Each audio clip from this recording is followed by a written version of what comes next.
a beautiful day.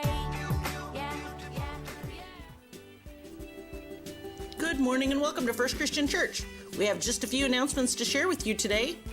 This Saturday, the FCC board meeting will be held at 9 a.m. in the church offices. Everyone is welcome to attend.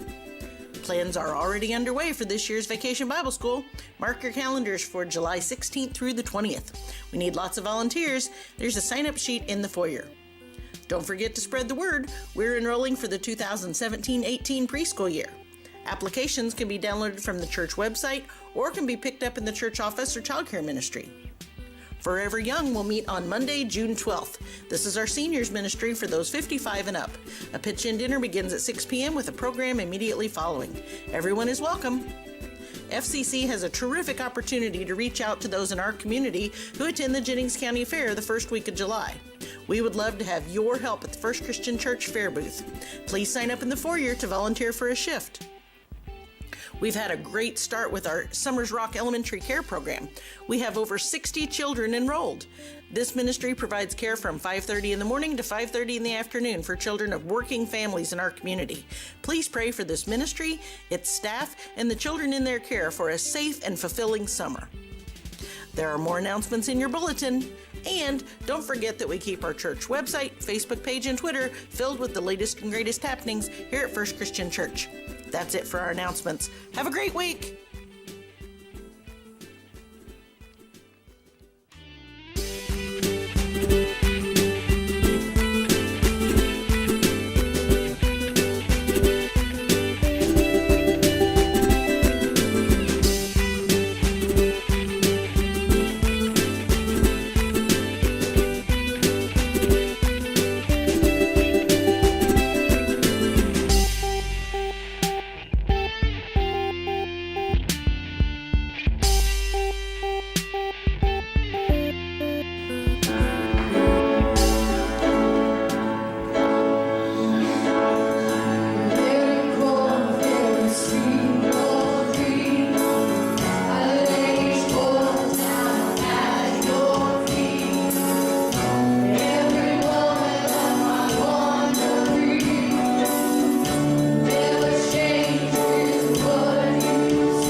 everybody up?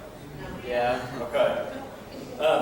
Since it is Memorial Day weekend, and we are remembering the veterans that have fallen for their service for our country, I decided to do a message on service today. So I want to start with a church once put this on the back page of their bulletin. The title reads, "Church Mourns Death of Prominent Member."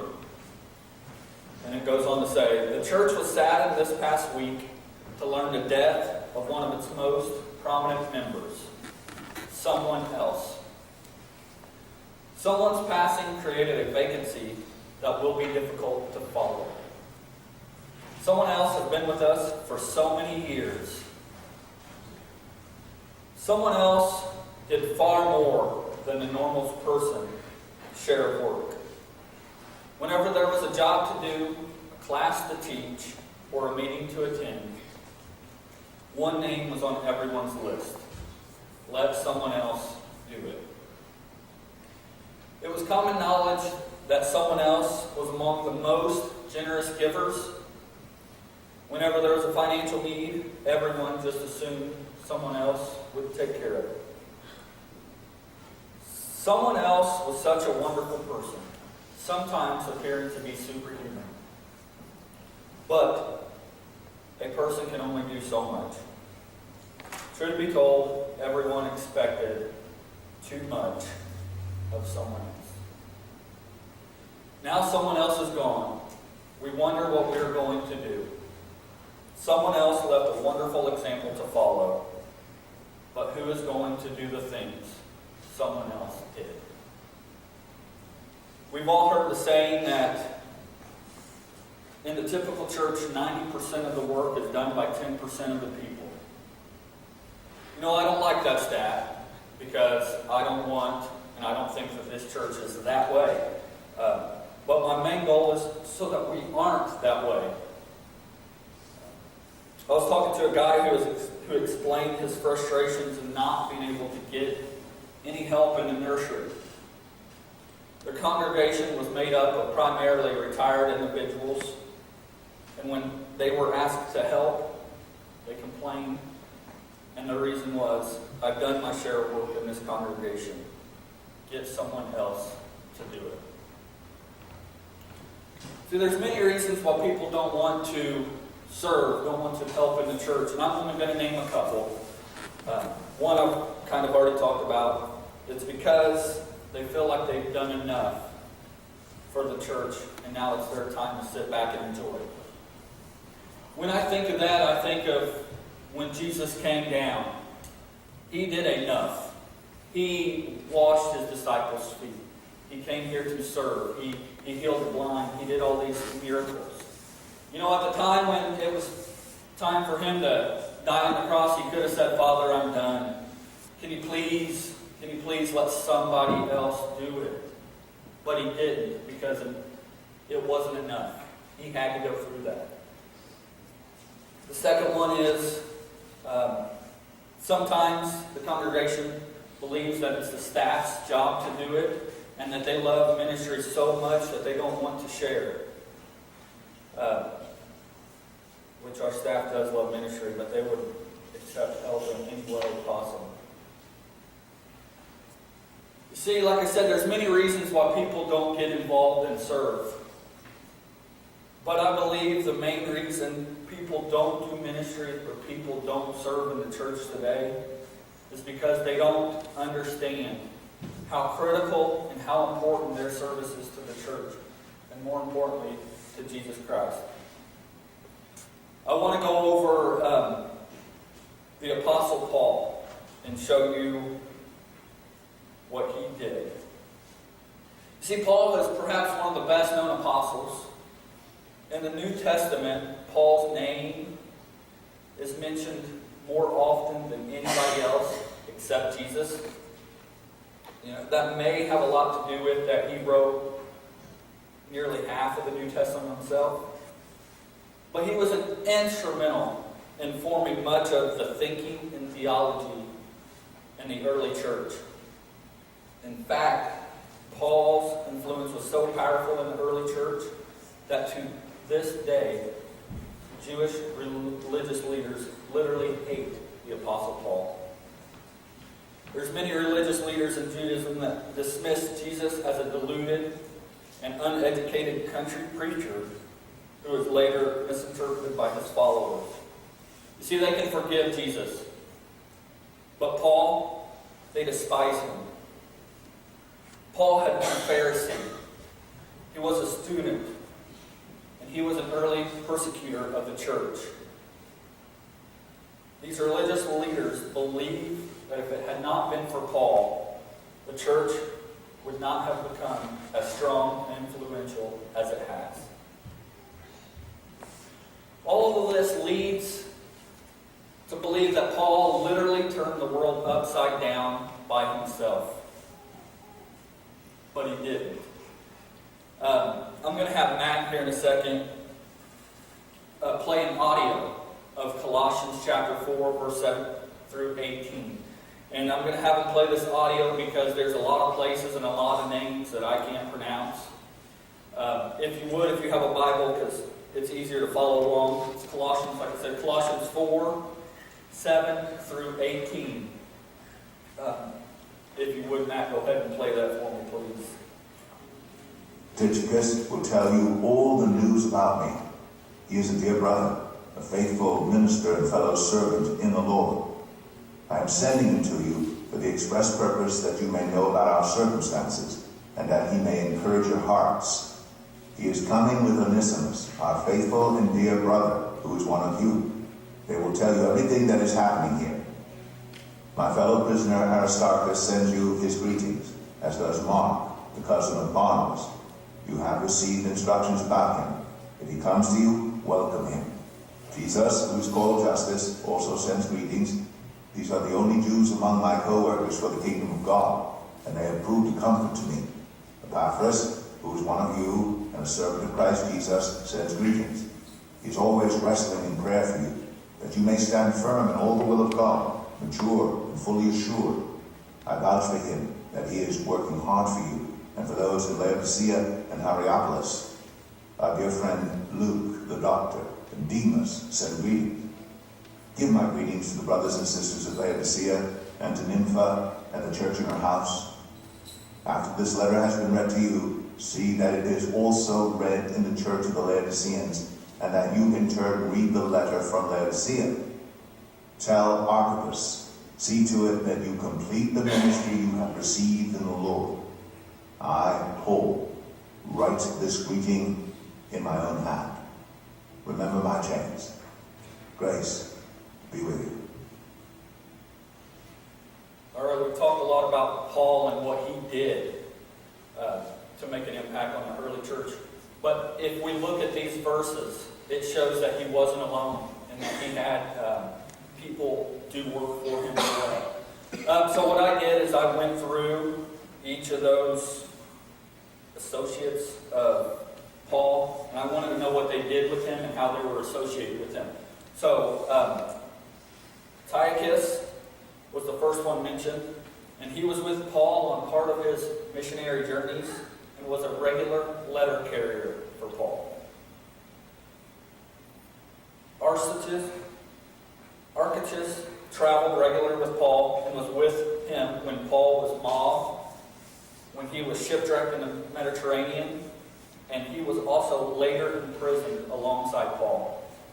Epaphras, he was imprisoned with Paul as well, and he was a man dedicated to the ministry of prayer. Ominous was once a servant of Philemon, who proved himself so useful to Paul that Paul asked for his freedom so that he could continue to serve beside him. Mark, who wrote the gospel, he was also with Paul on his earlier missionary journeys. Luke, who wrote the gospel, Luke in the book of Acts, was a faithful companion during most of Paul's ministries. And there are some of the lesser-known individuals, like Nympha. She actually hosted a church in her home. And Archippus. And he was either a preacher or a teacher. He was a very prominent person there. So the point of going through those is Paul didn't do ministry alone. He didn't serve alone. In just these few chapters or verses, he gave 10 names. In fact, in all of Paul's letters, he mentions over 100 individuals who worked alongside him, who encouraged him, who assisted him, and it made his ministry stronger. Paul didn't do ministry alone. Like I said, Paul couldn't have done what he did without any help. As the American poet Gil Scott Heron once wrote, "Nobody can do everything, but everybody can do something. And if everybody does something, everything will get done."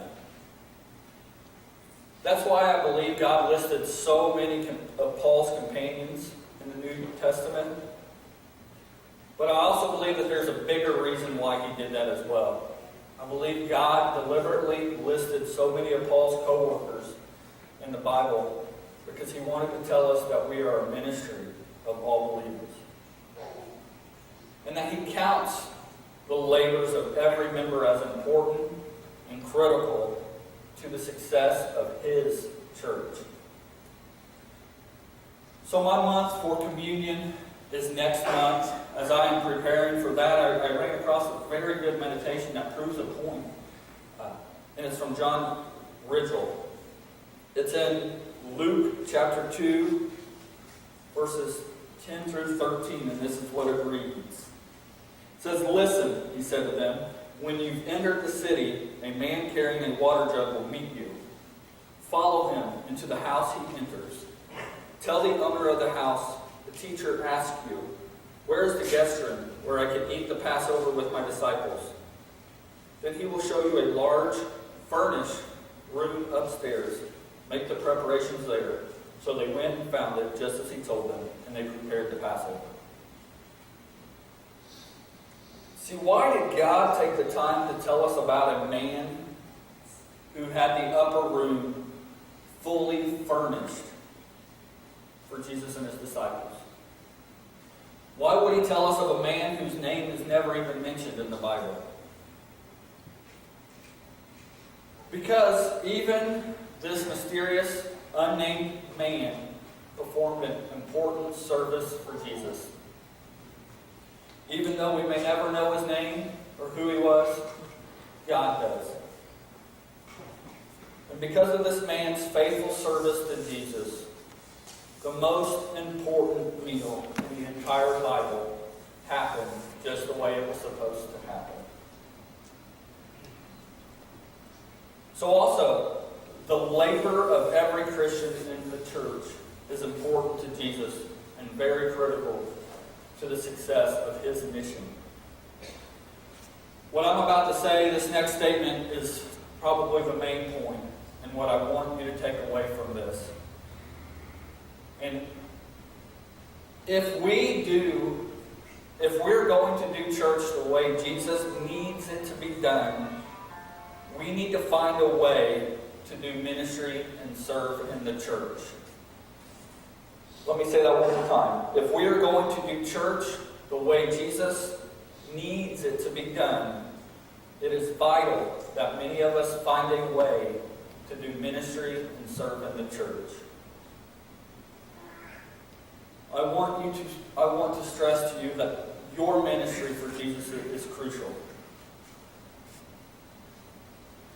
You know, it may be okay if one of us didn't do something and the church would probably run along just fine. Maybe you don't think your part in this church is all that important. But what if it's more important than you could ever imagine? I want to tell you a story that happened here recently to me. I am more of a server, and I don't like to be served. It's just how I'm wired. I don't know what it is. But a few weeks ago, my uncle passed away, and the church, decided to host a meal for us, for the family. So after the graveside service, we came here and had a meal.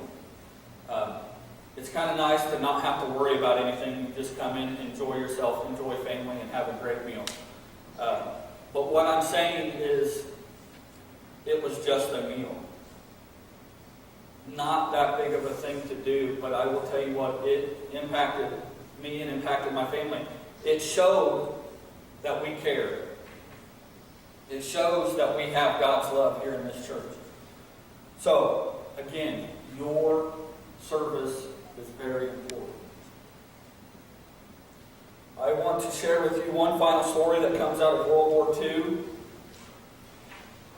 In World War II, an Allied bombing raid had just returned to its base. And they came back and told a miraculous story. It seems that while on their bombing run, they had been hit several times by German anti-aircraft carriers. But none of the shells had exploded. Specialists gingerly removed the shells from the plane and took them away to a safe place to be examined. What they discovered was this: the shells contained no firing pins. In the place of the firing mechanism, a note was written. The note was apparently put there by one of the slave workers in a German factory. And this is what the note read: "This is all we can do for now. Wish we could do more." What I want you guys to take away from today is your service and your ministry is very important. Okay? Like I said, just that small instance of someone making a meal for my family made a huge impact. Just like that person who replaced the firing pins, their small act of service saved many men.